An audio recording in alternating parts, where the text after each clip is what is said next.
నమస్కారం, మీరు చూస్తుంది India's largest digital media network Suman TV. నేను మీ కీర్తి. ఈ రోజు మనతో పాటు ప్రముఖ ఆధ్యాత్మికవేత్త అనంతలక్ష్మి అమ్మగారు ఉన్నారు. నమస్తే అమ్మా. నమస్తే అమ్మా. అమ్మ, వసంత పంచమి లేదా శ్రీ పంచమి ఫిబ్రవరి 14న ఉంది. మరి ఈ రోజు ఒక విశిష్టత ఏంటి? ప్రతి వ్యక్తి కూడా ఈ రోజుని ఎలా ఉపయోగించుకుంటే బాగుంటుందో తెలియజేద్దాం. దీనికి శ్రీ పంచమి, వసంత పంచమి, మదన పంచమి ఇలాంటి పేర్లు చాలా ఉన్నాయి. తాకట్టులో ఉన్న బంగారాన్ని విడిపించి ఆ రోజు ఆన్లైన్ రేటుకే మేము కొంటాం. Sharma gold company. ఈ శ్రీ పంచమి అంటే శ్రీ అంటే సరస్వతీదేవి అని అర్థం చెప్పుకోవాలి. అక్కడ శుభప్రదమైనది అని. ఓకే. సరస్వతీదేవి యొక్క జయంతిగా దీని గురించి మనం చెప్పుకుంటాం. అందుకు వసంత పంచమి అని ఎందుకంటామంటే ఇంకా వసంత ఋతువు రాబోతోందని, రాబోయే వసంత ఋతువుకి స్వాగతం పలకడానికి చేసుకున్న ఏర్పాట్లేదు. వసంత ఋతువు తర్వాత వస్తుంది. ఇంకా మన లెక్క ప్రకారం 2 నెలల తర్వాత, ఉత్తర దేశీయుల లెక్క ప్రకారం ఒక 1.5 నెలల తర్వాత వస్తుంది వసంత ఋతువు. కాకపోతే వసంతం చైత్రంతో రావడానికన్నా ముందు లక్షణాలు ముందు కనపడతాయి కదా. దాని తాలూకు సూర్యోదయానికన్నా ముందు తూర్పు దిక్కు తెల్లబడ్డట్టు, వసంత ఋతువు రావడానికన్నా ముందే ఈ లక్షణాలు కనపడతాయి కనుక ఇది వసంత ఋతువుగా చెప్పబడుతూ ఉంటుంది అని. పైగా ఇంకొక కారణం కూడా చెప్తారు. రతీదేవి వసంతుడి సహాయంతో మన్మధుడిని పూజించింది అని, లేదా రతి మన్మధులు ఇద్దరూ వసంతుడిని పూజించారు అని. ఇలా రతి, మన్మధుడు, వసంతుడు ఈ ముగ్గురి యొక్క కలయికలో కనపడేటటువంటిది కనుక కూడా దీన్ని వసంత పంచమి అని, రతి మదన పంచమి అని ఇలాంటి పేర్లతో పిలుస్తారు.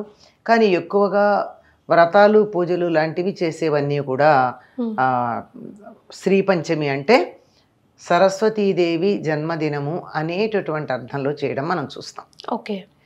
బ్రహ్మవైవర్త పురాణాన్ని అనుసరించి 5 రూపాలుగా ప్రకృతి శక్తులుగా ఆవిర్భవించినప్పుడు దాంట్లో ప్రధానమైన 5 ఒకటి సరస్వతి అని చెప్తారు. ఈ సరస్వతీదేవి ఆవిర్భవించిన తర్వాత ఆవిడందరూ అర్చించటం జరుగుతుంది. ఈ సరస్వతికి సర్వశుక్ల అని పేరు. అంటే పూర్తిగా తెల్లగా ఉంటుంది, అన్నీ తెల్ల. ఆవిడ కూర్చునే పద్మం తెల్లంది, కట్టుకునే వస్త్రాలు తెల్లనివి, ధరించే నగలు తెల్లనివి. ఇక్కడ శుక్ల అంటే తెలుపు అన్న దానికన్నా స్వచ్ఛమైన, నిర్మలమైన, శుభ్రమైన అని అర్థం చెప్పాల్సి ఉంటుంది. అట్లా ఉన్నటువంటి ఈవిడ్ని మొట్టమొదట దేవతలందరూ ఆరాధించారు. యాజ్ఞవల్కుడు మొదలైనటువంటి ఋషులందరూ ఆరాధించారు. ఈవిడ యొక్క పూజా విధానం మనకి కాణ్వ శాఖలో కనపడుతుంది. ఋగ్వేదంలో ఉన్న కాణ్వ శాఖ పూజా విధానం ఉంది. సరస్వతిని పూజించటానికి షోడశోపచార పూజా విధానం అంటే 16 ఉపచారాలు, ధ్యాన, వాహనాది షోడశోపచారాలు. ఆ రకమైనటువంటి ఉపచారాలతో పాటుగా ఈవిడికి సంబంధించినటువంటి స్తోత్రాలు, కవచము ఇలాంటివన్నీ కూడా మనకి అందులో కనపడతాయి. ఆ సరస్వతి అవతార ఘట్టం ఏదైతే ఉందో దాంట్లో మనకు కనపడుతూ ఉంటాయి. అందుకని సరస్వతి అంటే విద్యాధి దేవతగా పరిగణించబడుతుంది కనుక ఎవరికైతే విద్య బాగా కావాలనుకుంటారో వారందరూ ఈనాడు సరస్వతీదేవిని అర్చిస్తారు. మన దగ్గర కొంచెం తక్కువే కానీ ఈ మధ్య కాస్త కనపడుతోంది. కానీ బెంగాల్లో అయితే దీన్ని చాలా పెద్ద వేడుకగా చేసుకుంటారు. అక్కడ పైగా ఒక దీక్ష వహించామని చెప్పడానికి చిహ్నంగా తెల్లవారుజామునే లేచి అభ్యంగన స్నానాదులన్నీ చేసిన తర్వాత పసుపు పచ్చని బట్టలు ధరిస్తారు ప్రతి ఒక్కరు. అసలు ఇంకా ఆ రోజు పాఠశాలలకి పసుపు పచ్చలు బట్టలు ధరించినటువంటి పిల్లలు మెడలో బంతిపూల దండలు వేసుకుని పెడతారు. మామూలుగా మనం బంతిపూలు పూజకి వాడం, కానీ ఉత్తర దేశంలో గమనిస్తే వాళ్ళు బంతిపూలు కూడా వాడుతూ ఉంటారు. మరి ఏమిటో తెలియదు అవేమిటో.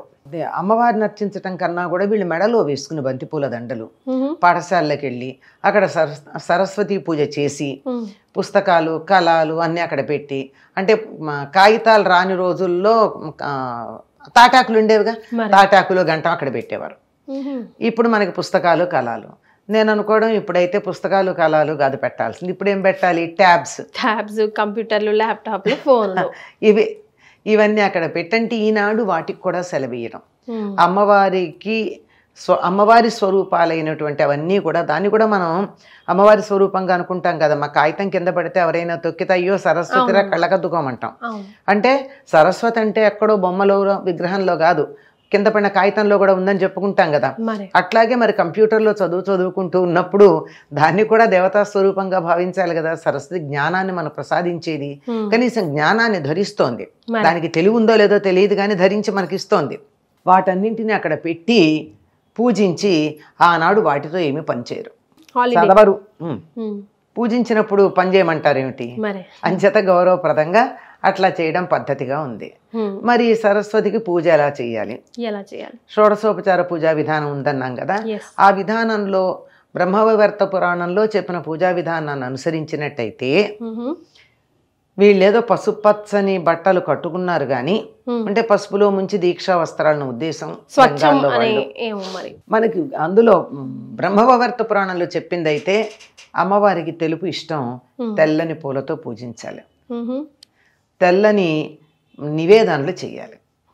అంటే అరటిపండు, కొబ్బరికాయ అలాంటివి. సరే, ఎక్కడైనా సరే శక్తి తీవ్రంగా ఉత్పన్నమైనప్పుడు దాన్ని సమం చేయడానికి పానకం కావాలి కదా.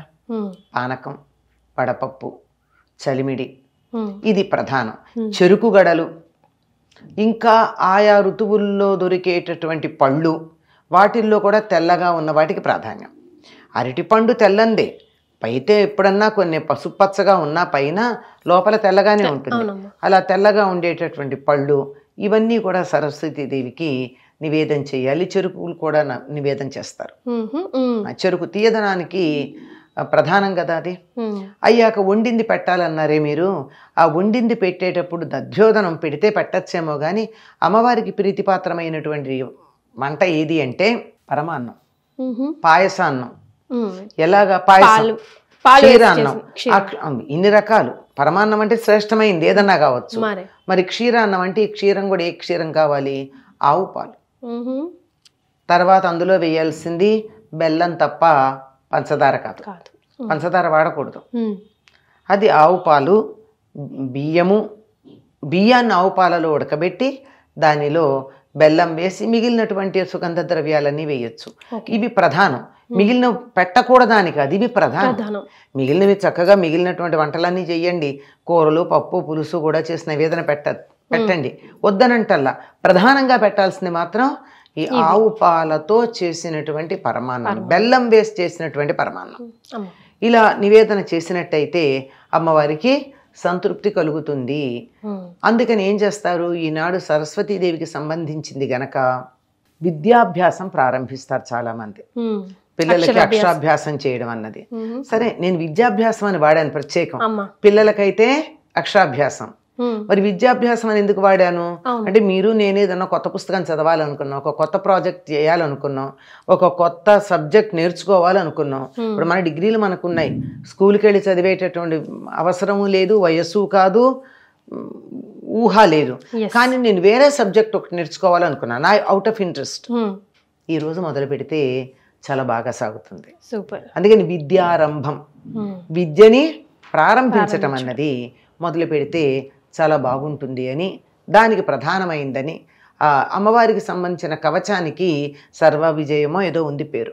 అంటే సమస్తాన్ని గెలవచ్చు. ఎవరికైతే నోట్లో నాలుగుందో, 4 అక్షం మొక్కలు వచ్చో, బుర్ర పనిచేస్తుందో, పనిచేసిన బుర్రని నాలుకతో ఉచ్చరించి ఆలోచనని బయటికి పెట్టగలరు, వాళ్ళు ప్రపంచాన్నంతా గెలుస్తారు కదమ్మా. మరే మీకులాగా నాకులా కాదు. కనుక అటువంటిది శ్రీ పంచమి. ఇది ఇప్పుడు ప్రస్తుతం మన ప్రాంతాల్లో కూడా కొద్ది సంవత్సరాలుగా ఈ శ్రీ పంచమిని చాలా వేడుకగా చేస్తున్నారు. చాలా ఆలయాల్లో ఈనాడు పిల్లలకి అక్షరాభ్యాసాలు చేయడం. ఎవరైనా కొత్తగా ఏదన్నా మొదలు పెట్టాలి అంటే, నేను ఎందుకో థీసిస్ రాస్తున్నాను పిహెచ్డి కంటే ఈరోజు మొదలు పెడితే చటక్న అయిపోతుంది. అమ్మ, మరి పిల్లలు ముఖ్యంగా పరీక్షల సీజన్ అయితే ఇది ఏదైనా మంత్రం పఠిస్తే బాగుంటుందా ఈ రోజున? బాగుంటుందమ్మా. మంత్రం అని కాదు కానీ స్తుతులు ఉన్నాయి. మంత్రాలు చిన్నపిల్లలకి చెప్పడం ఎందుకమ్మా పాపం. వాళ్ళని ఎందుకు బాధిస్తాం? హాయిగా స్థుతి ఉంది. ఈ స్థుతులు కూడా మంత్రాలతో సమానమైనవి. ఎందుకంటే వీటిని మహర్షులైనటువంటి వాళ్ళు మంత్రాలకి పాటించాల్సిన నియమాల అవసరం లేకుండా తమ శక్తినంతా ఇందులో ధారపోసి అందించారు. చేత మనకి అందరికీ మా చిన్నతనంలో మేము చదువుకున్నది ఇప్పటికీ చాలా మందికి వచ్చు అనుకుంటా. సరస్వతీ నమస్తుభ్యం వరదే కామరూపిణి విద్యారంభం కరిష్యామి సిద్ధిర్భవతు మే సదా. ఇది స్తుతించినా సరిపోతుంది. సరస్వతీ నమస్తుభ్యం, ఓ సరస్వతి నీకు నమస్కారం చేస్తున్నాను. వరదే కామరూపిణి, కావలసిన రూపాలు ధరించగలిగినటువంటి ఓ తల్లి నాకు వరాలనివ్వు. విద్యారంభం కరిష్యామి, నేను నిన్ను వేరే ఏవేవో భవనాలు ఆస్తులు అడగట్లేదు, విద్య మొదలు పెడుతున్నాను నేను. సిద్ధిర్భవతు మే సదా, నేనేది చదవాలనుకుంటున్నాను, ఏం పొందాలనుకుంటున్నాను అదంతా నాకు ఎల్లప్పుడూ సిద్ధించుగాక. ఇంతకన్నా ఏం కావాలండి? మరి నేను చదువు మొదలు పెడుతున్నానమ్మా అని మేము ప్రతిరోజు సాయంత్రం భోజనం చేసి దీపం దగ్గర కూర్చున్నప్పుడు కిరసనాల దీపాలే ఉండేవి కదా, ఆ దీపం దగ్గర కూర్చుని ముందు గణపతిది, తర్వాత ఈ శ్లోకం, ఈ పద్యము చదివి అప్పుడు మేము మా చదువు ప్రారంభించేవాళ్ళం. మా నాన్నగారు కూడా అలవాటు పెట్టారు కదా. మరి తెలిసిన వెంటనే బై డిఫాల్ట్ అదే రావాలి. సరస్వతీ నమస్తుభ్యం. దేన్నైనా మనం గౌరవించినప్పుడు దానికి మన పట్ల సదుద్దేశం ఉంటుంది. పుస్తకాన్ని కూడా గౌరవించాం సరస్వతి స్వరూపంగా, అందువల్ల అప్పుడు మనకి చదువు అప్రయత్నంగా వస్తుంది. చాలా సంతోషం అమ్మ, ధన్యవాదాలు.